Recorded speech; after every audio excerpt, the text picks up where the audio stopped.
It's revised twice a year. That's how that process works, but certainly something that the board talks about throughout the year and a lot of background work to get to this point. We're going to get rolling in 2.5 weeks. New teachers are coming next week, and then returning teachers will be here the week after that. It's less of a decline, so we're hoping that, each year that we have less of a decline because that's our biggest chunk of, reduction. The hard part for us is using the one-time monies that, we're never quite sure how much that we are going to be able to use.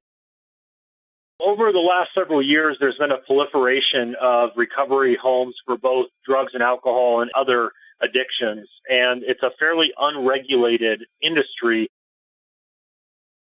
And of course, what you find is everybody wants to do something to help, to be a part of, which is great. And so all these things are going on at the same time. But all the donations, all the small groups that are doing things, all the schools, the churches, everything that's coming together.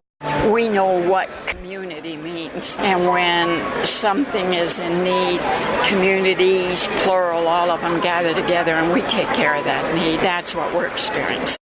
Got about $6.6 million in bonds, and we're going to try to replace debt depending upon what's going on in the marketplace. The market's been extremely volatile, so it remains to be seen how the bids are going to come in, but we're going to work hard to get as strong a bid we can for the district. We can save, they're approximating 8% off the cost of these bonds over time. That's a significant saving. It's $500,000 in net savings to the taxpayers. For doing what? Nothing, other than just refinancing it. So hopefully we can pull it off and make it happen before rates rise.